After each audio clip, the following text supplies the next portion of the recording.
Europe, a continent of ancient legacies and modern ambition, dominates today's headlines. Its economic might, political influence, and aspirations for deeper unity shape the global stage.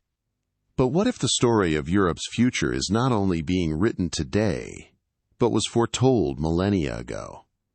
Could the destiny of this evolving union already be inscribed in ancient texts? Our journey into this profound truth begins over 2.5 millennia ago, in the opulent yet volatile court of ancient Babylon. King Nebuchadnezzar, ruler of the world's most powerful empire, was deeply troubled. A disturbing dream had seized his spirit, a vision so vivid and terrifying it stripped him of sleep. He summoned all his wise men, magicians, and astrologers, demanding not only the interpretation of his dream, but that they first reveal the dream itself. Failure meant death. None could answer, their human wisdom proving utterly useless against the king's divine dilemma. The stage was set for a revelation no one could have anticipated. In Babylon's darkest hour, a young Hebrew captive stood forth, Daniel, a prophet chosen by God. Before the mighty king, Daniel unveiled the dream with terrifying precision. Nebuchadnezzar had seen a colossal statue, dazzling yet dreadful. Its head, Daniel declared, was made of pure gold, symbolizing Babylon itself, the most magnificent empire of its time. You, O king, are the head of gold. But this golden age would not last. Following Babylon, another kingdom would rise, inferior yet powerful, represented by the statue's chest and arms of silver. This was the Medo-Persian Empire, a dual power destined to replace Babylon, foretold with chilling accuracy. The vision continued to unfold, charting the course of human history. After the Silver Kingdom, Daniel revealed, came a third empire, symbolized by the statue's belly and thighs of bronze. This was ancient Greece, which would indeed rise under Alexander the Great, conquering Medo-Persia and establishing a vast dominion across the known world. But then came the Fourth Kingdom, depicted by legs of iron. This empire, Daniel prophesied, would be strong as iron, crushing and breaking all others. This was Rome, an empire whose unparalleled strength, military might, and enduring power would dominate for centuries, a force unlike any before it. Its iron rule would forge the very foundation of Europe, yet the most complex and prophetic detail lay at the very base of the statue, its feet, partly of iron and partly of clay. This final future kingdom, Daniel explained, would possess both the strength of iron and the fragility of clay. It would be a divided dominion, strong in some respects, yet inherently brittle and unable to truly cohere. Like iron and clay, its constituent parts would mix but never truly bond. This was the missing piece, a profound paradox hinting at a future empire that would struggle for unity, a powerful but fragmented entity unlike any other. This ancient prophecy points directly to our modern times, to the concept of a revived Roman Empire. But Daniel's vision did not end with earthly empires. As Nebuchadnezzar watched in his dream, a stone, cut out by no human hand, struck the statue's feet of iron and clay. With cataclysmic force, the entire colossal figure, gold, silver, bronze, and iron, crumbled into dust, swept away like chaff. Then the stone itself grew into a great mountain, filling the whole earth. This was the ultimate triumphant end to all human kingdoms and their fleeting power. This stone, Daniel declared, symbolized God's eternal kingdom, a divine reign that would crush all earthly powers and stand forever, establishing a new era of righteousness and peace that will never be destroyed. But Daniel, the young Hebrew captive, was not only privy to the king's dreams. God granted him his own terrifying visions, revealing an even more detailed picture of the empires to come. Years later, by the banks of the Eerily Canal in ancient Persia, Daniel watched as a great sea churned, a symbol of the restless nations of humanity. From its chaotic depths, 4 monstrous beasts emerged, one after another. The first, a lion with eagle's wings, represented Babylon. Next, a bear raised on one side, clutching 3 ribs, symbolized Medo-Persia. Then, a swift leopard with 4 wings and 4 heads, depicting the Greek Empire and its divisions. Each beast, a kingdom, each kingdom, a stage in God's unfolding plan. But the 4th beast was unlike any before it. This 4th beast was dreadful, terrifying, and exceedingly strong. It had huge iron teeth devouring and crushing everything in its path, trampling underfoot whatever remained. It was distinct from all the beasts that came before it, an indescribable horror that no human mind could fully comprehend. This was not a mere animal. It was an empire of unparalleled power, one that would dominate the world with an iron grip. Just as Nebuchadnezzar's statue featured legs of iron representing Rome's unyielding strength, Daniel's vision cemented Rome's place as the most destructive and enduring of all earthly kingdoms. Its reign would be marked by brutal force, crushing all opposition, leaving a legacy of dominion that would shape history for centuries. Yet, the terror of this 4th beast held an even more profound detail. From its head sprang 10 horns. Daniel watched, gripped by the vision, as these horns emerged, representing 10 future kings or kingdoms that would arise from the Roman Empire's enduring legacy. This isn't a new concept, it's a chilling confirmation. These 10 horns are the precise parallel to the 10 toes of iron mixed with clay in Nebuchadnezzar's statue. 2 distinct prophecies, separated by time and perspective, yet converging with astounding accuracy to describe the same future reality. A future empire, arising from the ashes of Rome, that would be both immensely powerful and inherently fractured. This dual confirmation underscores the specificity and certainty of God's prophetic word. As Daniel gazed, another horn began to sprout among the 10, a small, unassuming horn at first. But this little horn possessed eyes like the eyes of a man, conveying intelligence and cunning, and a mouth speaking arrogant boasts. And as it grew, 3 of the original 10 horns were uprooted, cleared away, to make room for this new, insidious power. This is the prophecy of the Antichrist. A charismatic, intelligent, and utterly ruthless leader who will emerge from within this 10-kingdom confederation, consolidating power by subduing rivals. His ambition is boundless, his words deceptive, and his rise, foretold with such detail, is a stark warning of the ultimate deception that awaits the world. Both Daniel's vision of the colossal statue and his terrifying dream of the 4 beasts point to Rome as the pivotal empire leading to the end times.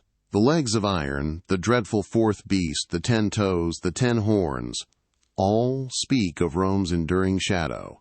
For centuries after ancient Rome fell, no empire has truly replicated its vastness or its unique blend of strength and internal divisions. There has been a long, silent gap in history, a period of waiting for Rome's revival in a new yet prophetically familiar form. But could this ancient empire, with its powerful legacy and prophetic destiny, be silently reforming today, right before our very eyes?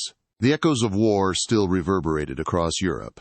Cities lay in rubble, ancient cathedrals stood as skeletal monuments to destruction, and the human cost was immeasurable. From 1945 into the 1950s, a continent once famed for its empires and innovations found itself in ruins, scarred by 2 devastating world wars within a single generation. A collective trauma settled upon the nations, giving birth to one desperate unifying cry: never again. This was not merely a wish, but a profound commitment, a fervent prayer for a future free from bloodshed. It was this shared anguish, this yearning for a lasting peace, that would spark an idea, a vision for unity that few could have imagined possible. This is the secret history of how Europe decided to unite. From the ashes of conflict, a bold new path began to emerge, championed by visionaries like Robert Schuman and Jean Monnet. In Paris, on May 9, 1950, Schuman, then French foreign minister, delivered a declaration that would forever alter the course of European history. His proposal was revolutionary in its simplicity: pool French and German coal and steel production under a single, supranational authority. The strategic brilliance of this plan was undeniable.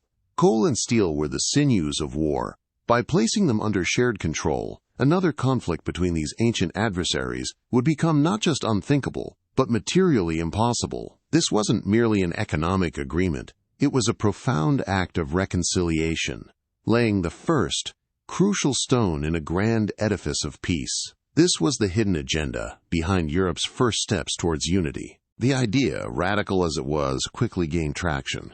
What began as a community for coal and steel soon blossomed into a broader ambition.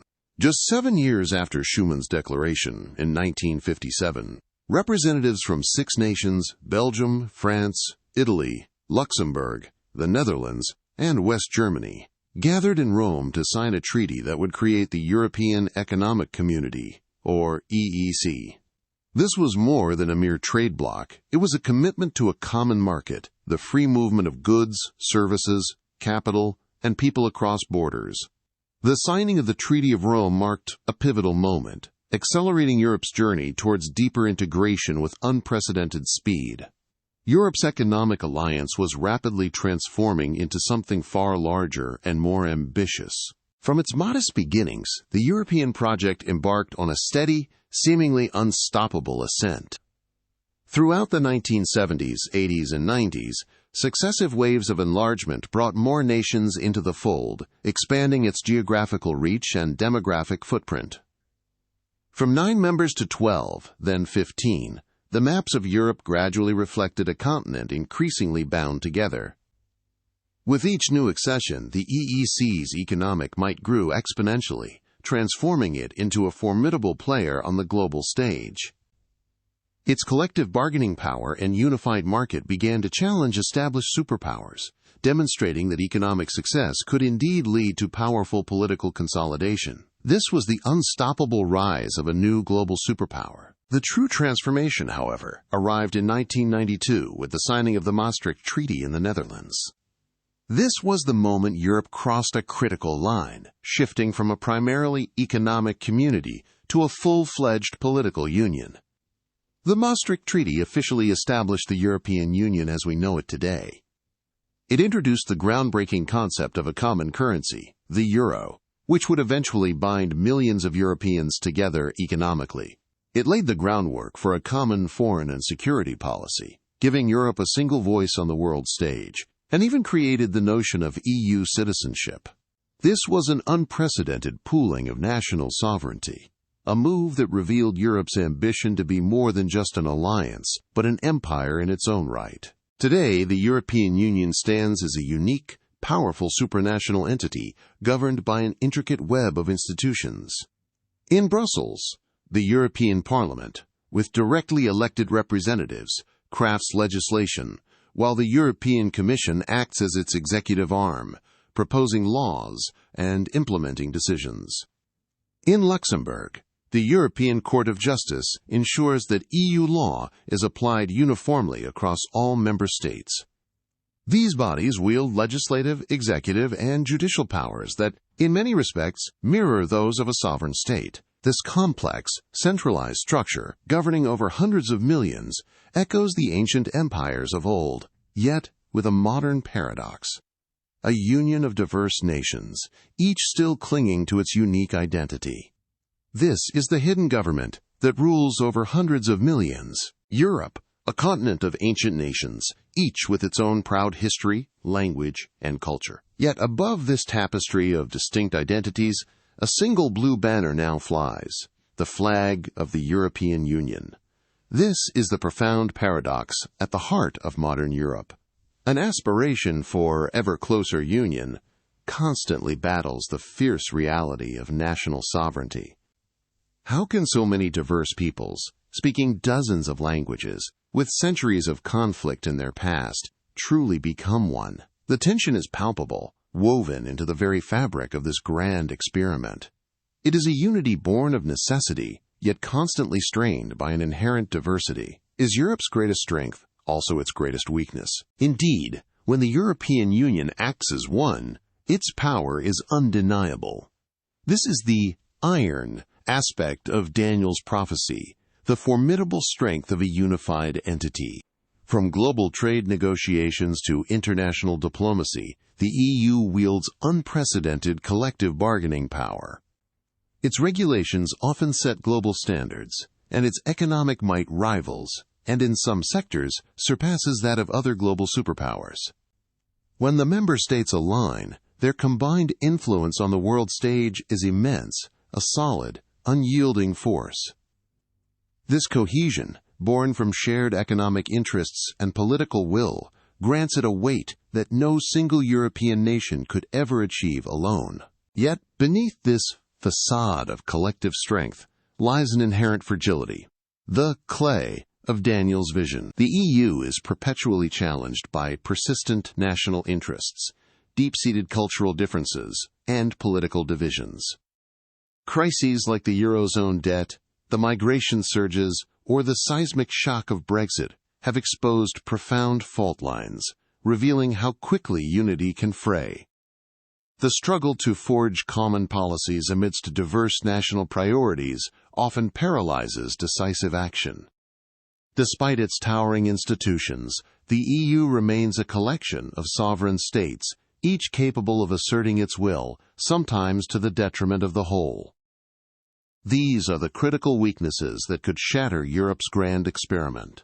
And this, precisely, is where Daniel's ancient prophecy finds its most chilling and unmistakable resonance. The prophet foretold a final kingdom strong as iron yet brittle as clay, a kingdom of nations that will not hold together, just as iron does not mix with clay. No other historical or contemporary entity fits this description with such terrifying precision as the European Union.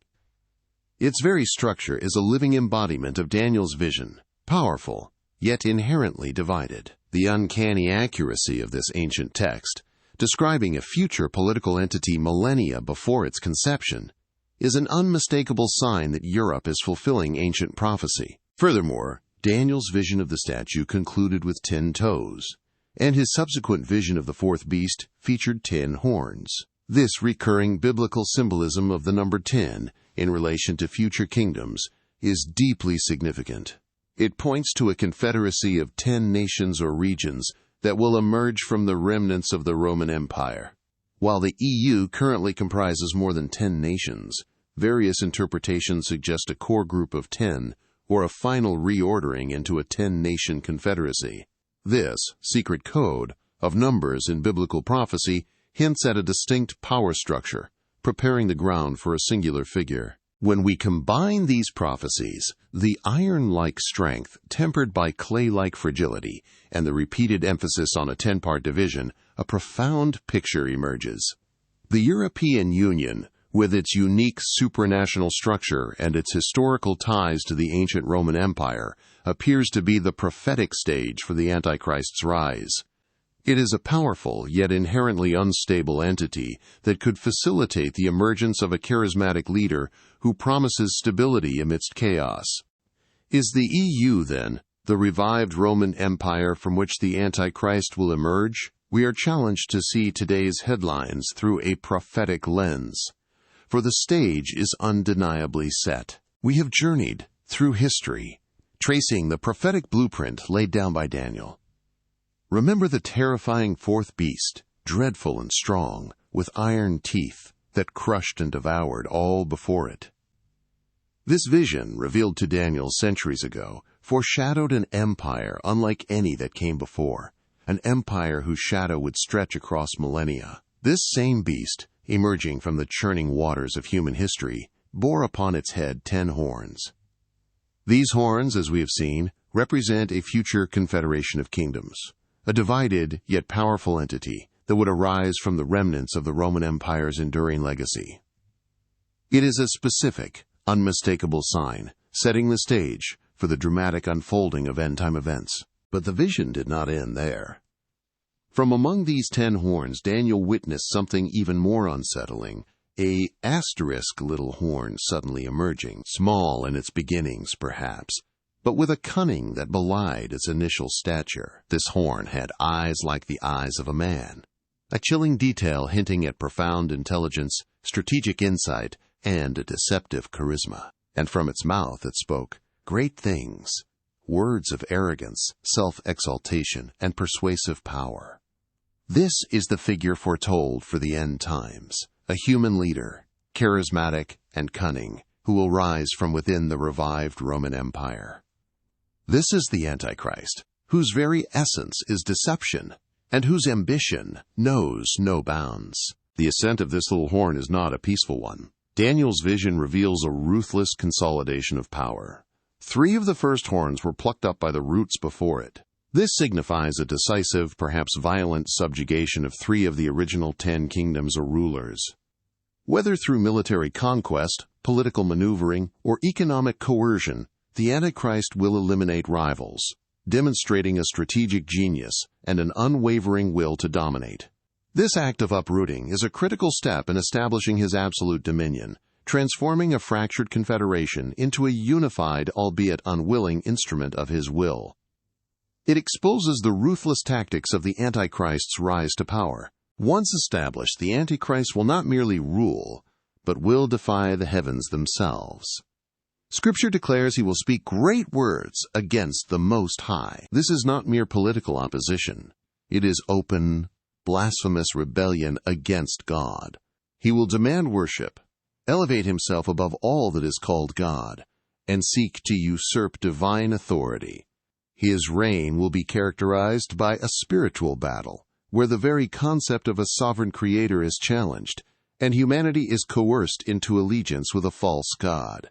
This ultimate rebellion against God himself will permeate every aspect of his kingdom, demanding not just obedience, but adoration. His ambition extends beyond mere worship. The little horn will intend to change times and laws. This reveals a totalitarian agenda, a desire to dismantle not only political structures, but also the very fabric of society and divine order. Traditional societal norms, established legal frameworks, and even sacred religious observances will be targeted for radical transformation. His pervasive ideology will seek to redefine reality itself, imposing a new calendar, new moral codes, and new systems of governance designed to eradicate any vestige of God's influence and solidify his absolute control over human thought and worship. Yet, even in the face of such overwhelming power and defiance, God's sovereignty remains absolute. The prophecy of Daniel is clear. This tyrannical reign will be for a precisely limited period. A time, times, and half a time. This phrase, understood by biblical scholars as 3.5 years, signifies an intense, yet finite, period of tribulation. It is a sobering timeline, revealing the certainty of God's judgment and the ultimate end of all tyranny. Even the Antichrist's darkest hour is constrained by divine decree, a powerful reminder that God's plan is unfolding with terrifying precision, leading to the ultimate triumph of his eternal kingdom. Centuries after Daniel's terrifying visions, another prophet, exiled on the rocky Isle of Patmos, was granted a glimpse into the end of days. The Apostle John, writing in the book of Revelation, described a creature so monstrous it confirmed and amplified Daniel's prophecies with chilling detail. He saw a beast rising out of the sea, having 10 horns and 7 heads, with 10 crowns upon its horns, and on its heads blasphemous names. This was no ordinary creature. It was a composite horror, embodying the ferocious characteristics of a leopard, a bear, and a lion, echoes of Daniel's preceding empires. Yet, this beast possessed a unique terror, its power derived from the dragon itself. It was the ultimate terrifying creature of biblical prophecy, a symbol of the final global kingdom. The symbolism within John's vision is not only rich but critically precise, explicitly pointing to Rome's continuity and revival. The 10 horns on this beast directly parallel Daniel's 10 horns and the 10 toes of Nebuchadnezzar's statue, confirming a future confederation of 10 kings or kingdoms. But John adds another layer, 7 heads. These 7 heads are widely understood by scholars to represent either 7 successive world empires, with Rome being the 6th or 7th, or more specifically, the 7 hills upon which ancient Rome was built. This undeniable link between the apocalyptic beast and the historical, geographical reality of Rome solidifies the overwhelming evidence for a revived Roman Empire as the beast's final kingdom. What is most alarming about John's vision is the sheer scope of this beast's dominion. Revelation declares that all the world wondered after the beast, and they worshipped it. This isn't just political might, it's an all-encompassing global authority, extending into every facet of human existence. The Antichrist, empowered by this beastly kingdom, will exert unparalleled political control, dictating alliances and crushing dissent. His economic grasp will be absolute, governing all commerce. And most disturbingly, he will demand and receive worship, a perverse religious control that sweeps the entire world into its ultimate deception. This is not a regional power, it is a global empire, and its reach will be pervasive, mirroring the vastness of the ancient Roman Empire. Now we must ask, where on the modern geopolitical stage could such a global power emerge? When we examine the unique characteristics of the European Union, its historical ties to ancient Rome, its immense economic power, its growing political influence, and its inherent internal divisions, a shocking truth emerges. The EU, with its supranational structure and its aspiration for ever closer union, provides the most compelling and ready-made stage for the fulfillment of Revelation's beast prophecies. It stands as the direct descendant, the prophetic successor, and the undeniable embodiment of the revived Roman Empire in its final, terrifying form. This is not mere speculation, it is the powerful convergence of ancient texts and contemporary reality. The European Union, therefore, perfectly embodies the prophetic paradox of Daniel's feat of iron and clay. It is strong like iron in its collective economic and political might, yet fragile like clay in its constant struggle with national sovereignty and diverse interests. This unique composite structure, a union of powerful nations that nonetheless struggle for perfect cohesion, creates the ideal environment for the Antichrist to rise. Its inherent divisions could allow a single, charismatic leader to seize ultimate control, consolidating power by exploiting the very strengths and weaknesses of its foundational design. The undeniable evidence points to Europe's prophetic role, a kingdom of iron and clay, preparing the stage for the coming Antichrist. The world watches, paralyzed. Economic systems buckle under unprecedented strain. Wars, once regional, now threaten to engulf continents. Natural disasters unleash fury with terrifying frequency. Humanity, exhausted and desperate, cries out for a solution, a savior, a figure strong enough to quell the chaos and restore order. And from this global turmoil he emerges. A charismatic figure, brilliant in rhetoric, with answers for every intractable problem. He steps onto the world stage, not as a conqueror, but as a peacemaker, a unifier, a beacon of false hope that will draw the adoring gaze of a desperate world. This is how global chaos will pave the way for a single ruler. But how does a single man ascend to such global dominion in our interconnected world? The answer, startlingly, lies in the very structures we've explored. The existing supranational framework of the European Union, born from post-war aspirations for peace, provides an almost tailor-made platform. Its established legislative bodies, its executive commissions, its judicial courts, a ready-made apparatus for a centralized authority. Imagine how existing treaties, once designed for cooperation, could be twisted, how mechanisms for integration could be leveraged for totalitarian control. The ease with which a powerful, centralized figure could exploit this intricate web of interconnected systems to consolidate power is a sobering thought. The EU's own structure could unwittingly empower the Antichrist. His initial strategy will not be one of brute force, but of deceptive diplomacy.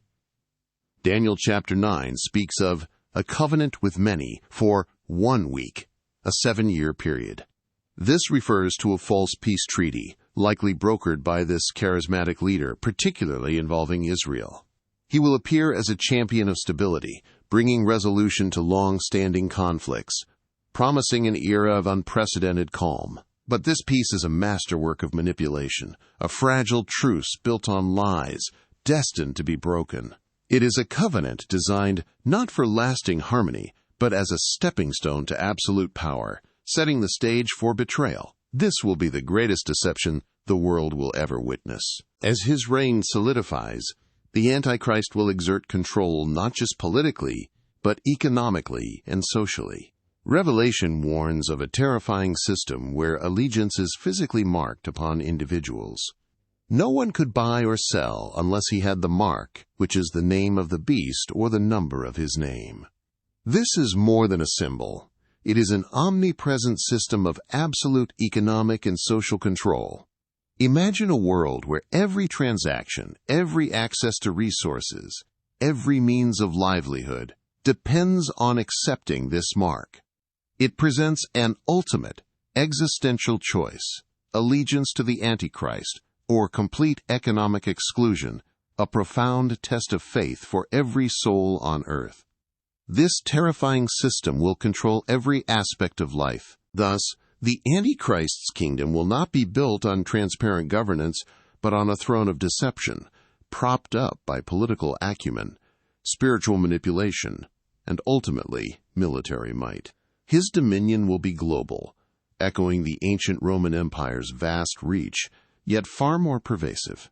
He will command a world unified under a singular false glory, leading humanity down a path of rebellion against the Most High. This is the full scope of the Antichrist's totalitarian control, a reign of terror, yet one that, according to prophecy, is ultimately constrained by divine decree. This warns us of the final empire and its deceptive ruler. The prophetic hour arrives when the world, having embraced the Antichrist's dominion, faces an unprecedented outpouring of divine judgment. This is the Great Tribulation, a period of God's wrath, foretold with terrifying precision in the book of Revelation. The earth reels under a series of catastrophic plagues and calamities. Devastating earthquakes rip through continents. Hail and fire mingle with blood-red skies, and the very waters of the planet turn bitter or to blood. These are not random acts of nature, but meticulously orchestrated judgments, each a direct response to humanity's rebellion and the Antichrist's blasphemous defiance. Witness the unleashed fury of God's final judgment, a stark testament to his unwavering justice. A world once deceived by the Antichrist's false promises now confronts the profound consequences of its choices. The spiritual blindness that led millions to embrace the mark of the beast, to worship the creature rather than the Creator, now yields to a harrowing realization. For those who chose allegiance to the Antichrist, the judgments are specific and inescapable. Foul and loathsome sores afflict those who bear the mark. The very system that promised prosperity now leads to despair, as the faithful are distinguished from the deceived. This is the ultimate reckoning, where every allegiance is tested, and the ultimate price of deception and rebellion is laid bare for all to witness. Then, with a suddenness that defies all human expectation, the very heart of the Antichrist's global system collapses. Prophecy thunders with the dramatic fall of Babylon the Great. Not a literal ancient city, but the vast, intertwined network of economic, political, and spiritual control that underpins the beast's empire.